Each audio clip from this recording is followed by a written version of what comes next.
Good day, everyone, and welcome to the latest edition of Executive Insights by Shipping and Freight Resource. Today, I'm thrilled to have with us Pamela Mar, Managing Director of Digital Standards Initiative by the International Chamber of Commerce, and one of the key driving forces behind the recently launched Key Trade Documents and Data Elements project.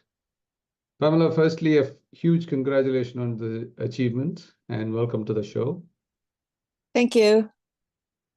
Can you describe the mission and objectives of the KTDDE project as initiated by ICC DSI, and what is its significance for global trade? So the KTDDE really responds to the need for simplicity, standardization, and alignment in trade standards for going digital. There's been a lot of great efforts by individual agencies and different players in the global supply chain, but few of these efforts have actually been coordinated from a kind of data alignment perspective.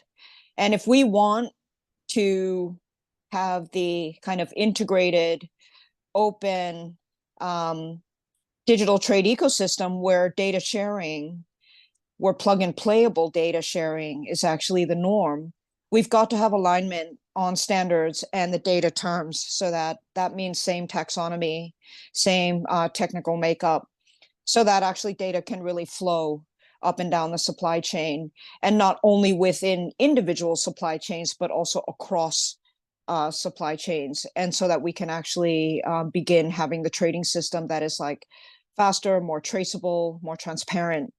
So DSI was actually founded in order to address this and other kind of issues. And the KTDDE is our effort to bring everyone who is actually setting standards or driving adoption in any individual segment of the supply chain together around the same table with a joint commitment to interoperability and data alignment. So when we take these 36 key trade documents, and it's an official list by the WTO and UNCITRAL and SCAP, we took all of the organizations, which are the primary kind of driving forces behind these documents, or key to implementation or expertise on the development of these documents into digital versions. We took them and broke each of them down into core data elements, and then basically mapped across the entire vertical supply chain end to end, where each data point is generated and where it goes. And what we found out is that of the 36 key trade documents, there's around a set of around 200 data elements, which are really kind of the core that are required to process and execute and transact these documents, and that of these 50 are actually shared across 10 or more documents. So the key is, let's secure these 50, because that's our single source of truth. Let's verify it. Let's create a way to verify it.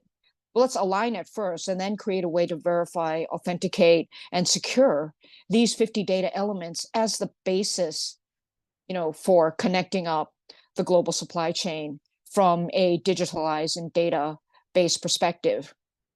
So that's what KTDDE has done. It's taken 18 months, nearly 2 years. It's brought together organizations which might not have been working together before. And it's done so in a way that's far easier than the many, many bilateral kind of collaborations which are taking place. Those are good. But if we really want alignment in the whole system, we have to actually come together on one platform and really work together on doing that. So over 50 organizations, over 100 experts. It's been kind of a labor of love, but we're glad we reached the an intermediate stage where we create that singular vision. And now the question is, how do we drive adoption, and how do we begin creating the trade ecosystem that everyone says that we want? Absolutely. I mean, it has been, as being being part of the journey, it's quite refreshing a little bit to see how the KTDDE project was run. And big thanks to you as well on that. And in terms of day-to-day operations, how do you see this this project transforming day-to-day operations in global trade?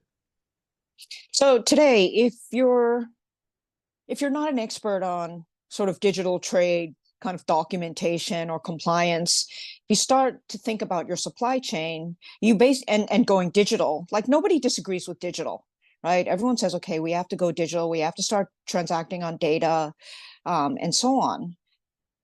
But you don't know where to start, right? So which digitalized document do I use? How do I start managing the data related to that? What are the standards that are relevant? So the first thing is that KTDDE provides a guide. So here's where to start. We provide the list of 21 documents which are already harmonized, and where if you actually adopt these 21 digitalized versions, you will be on the road to interoperability. We point out what are the core data elements of any key document. And our suggestion is that start securing those core data elements first. And some of the data elements, this is why we provided the key trade glossary, we provide the definition and any relevant standards to those individual data elements, because that's what will help your supply chain connect to any other. So that's the first kind of objective, is to create an easy onboarding for anyone who's looking to take their supply chain digital. The second is actually to provide a guide for trade platforms which are in the business of connecting players along the supply chain using data, right? Every trade platform starts and they wonder, okay, well, how should I format my data? What data should, we transact? What are the document standards? Actually, this is the guide, right? Don't struggle alone.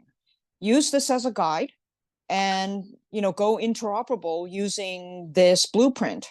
So I think those are two. And then the last is for any organization which is working on the trade digitalization space, right? Eventually, you need to go beyond your own document, because your own document actually needs to connect to the 35 other ones that are in use in the supply chain. And this is a guide to kind of working on your own interoperability, because interoperability is not just for your data to be plugged and played elsewhere, but for you to be able to take your system and for others to plug and play their data into you, and for you to be able to trust that data, and to develop, the open APIs and so on. And, if every business is in the future going to be a data and services business, this is the starting point, or a midpoint, or a point to where you can actually expand, to adjacent service areas.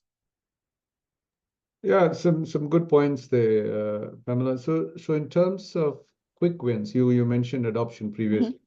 So in terms of quick wins for businesses, whether they are small or big, what are some of the quick wins to reach that stage of adoption? So I think quick wins is start piloting. Choose a supply chain partner in a jurisdiction which is relatively more advanced in digital trade, and try executing, a transaction using an electronic bill of lading. Work with a bank that has experience on electronic promissory note or e-bill of exchange, right? And try to facilitate the payment process through that. There was a pilot just completed recently by Lloyds Bank. I think it was a vendor in India and then a buyer in the UK, and they basically collapsed by using an EBL and an electronic promissory note. They collapsed, I think it was like a week or more than a week of documentation, checking back and forth, DHL 5 times, et cetera, into 24 hours. And by the way, they use 2 different platforms. And so these are the kind of, of course, not every pilot's going to go operational, but you need to practice it so that your people, start to kind of realize the potential.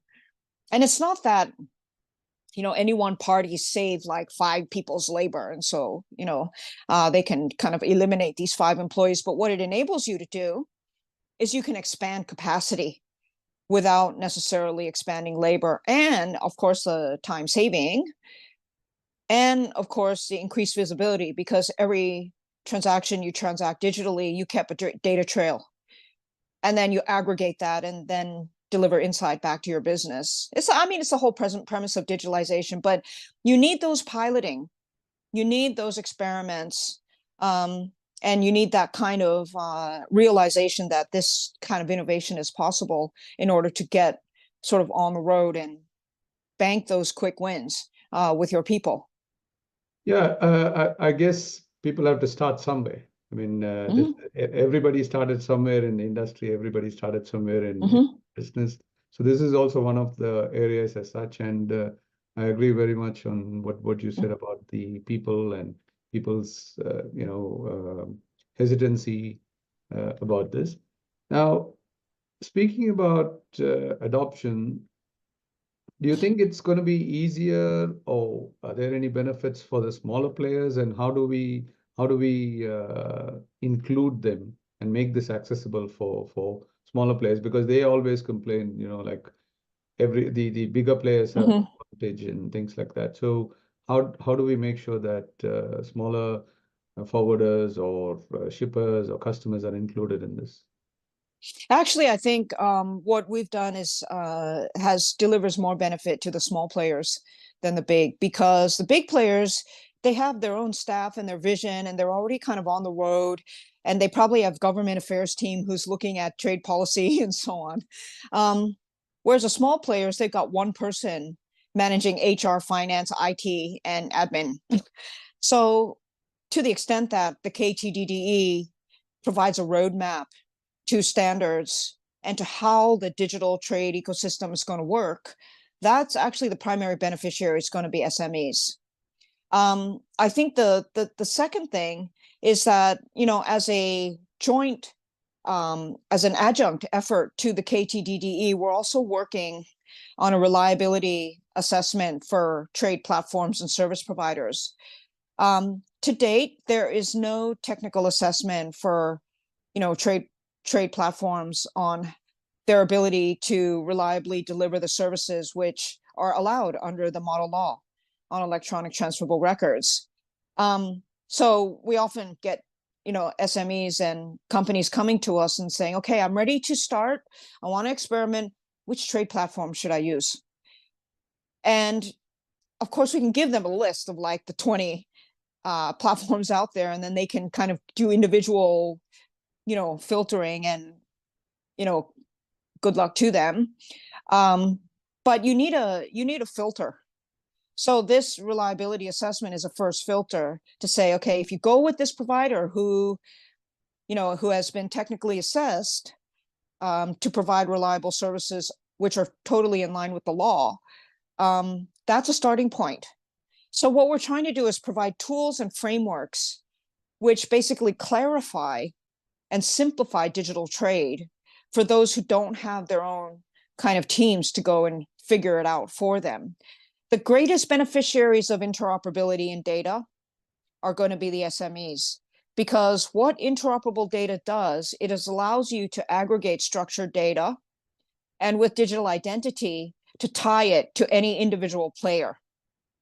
And that's your credentialing for trade finance. That's the source of the trade finance gap, right? That we don't have good credit data on SMEs, and so therefore they fall outside the formal big institution trade finance process. So what we're trying to do is create pockets of data pools which can be connected up and which provide evidence of a trading record that SMEs can use to then take to the banks and clear KYC and AML in a lower cost manner than the banks actually had to execute previously. And that will make that will put trade finance in the reach of SMEs. So when we say we need to digitalize trade in order to solve the trade finance gap, that's exactly what we're doing now with KTDDE with this first step. So the scope is quite broad. Scope of the framework is quite broad, and it encompasses several elements as you mentioned. So in that sense, what sort of role do you think some of these technologies that are either here now or emerging technologies that that can play a role in the future of ICC DSI? So I think obviously blockchain is one of them, because we'll need a way to secure, to verify that data hasn't been tampered with, that it's been only possessed. We need a way to keep track of the data trails and so on. The second is digital identity, right? Because you need a way to identify every player on the global supply chain and to be able to use digital identity as an anchor for all of their data trails, right? And that's the LEI is the only one that basically travels abroad in any jurisdiction. That's a second. And I think the third is actually going to be AI, because even though 21 documents of the 36 are already harmonized from a data perspective and aligned in terms of data, there's still 15 which require more work on, interoperability. And actually, of the 15, fully 9, they don't even have, a standardized digital version. So I think AI is going to be essential both to help us solve the interoperability problems, and to enable companies, because the another issue with companies is that they've got their own proprietary data system.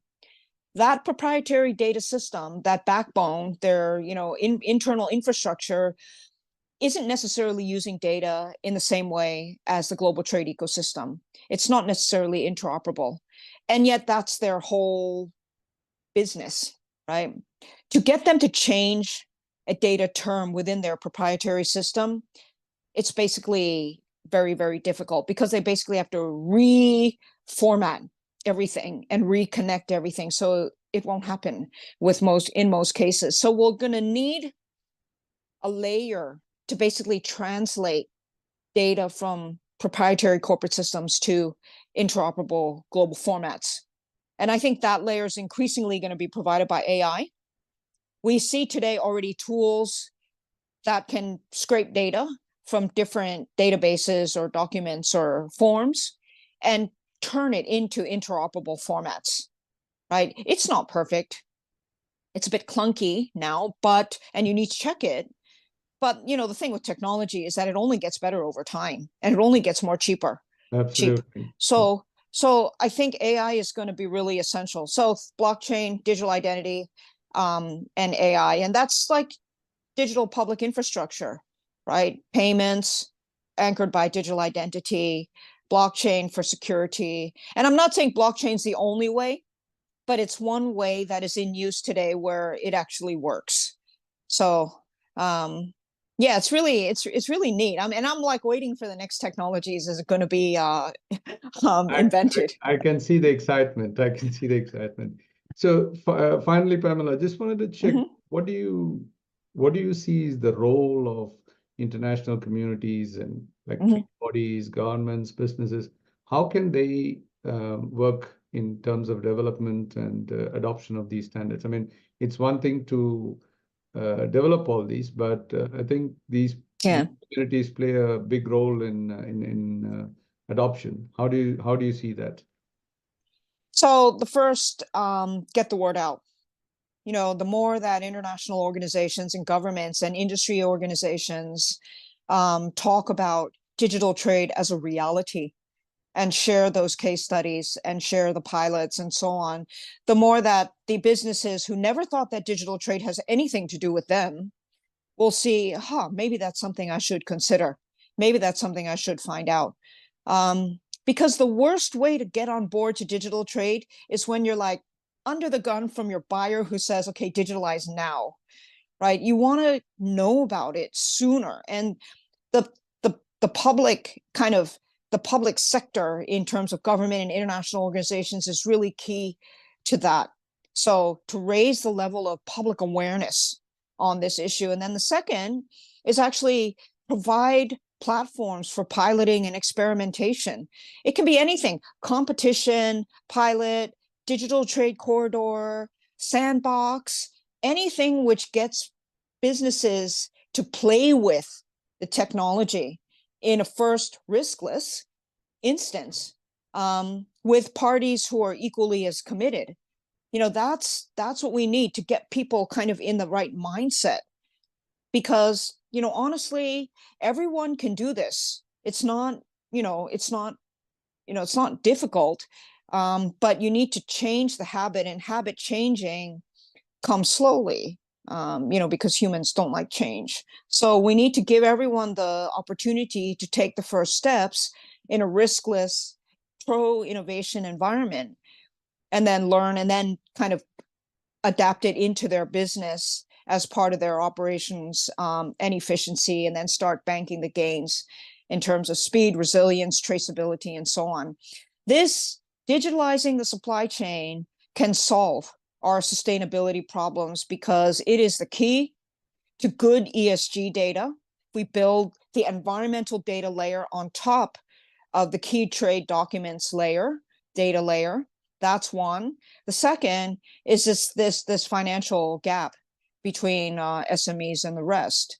But I really believe, I used to come from I used to work in sustainability in the supply chains, and every big problem that I've encountered in terms of good data, and being able to trace where did the good come from, right, from the certificate of origin and so on, this is answered by digital trade. And so, the sooner we can kind of agree to get on this track, the better we'll be able to meet the environmental objectives and also social objectives that everyone agrees, and which I strongly believe in, we all deserve. Absolutely, very well put, very well put. But it is a process, and I hope this the final report of the KTDDE will help in pushing this adoption further and help in digitalizing global trade. Pamela, thank you very much for your time today. It's been an Thanks, Arish. pleasure, and thanks for sharing your knowledge and insights. And good luck to ICC DSI and KTDDE. Yeah, I look forward to continuing to work with you. Thank you.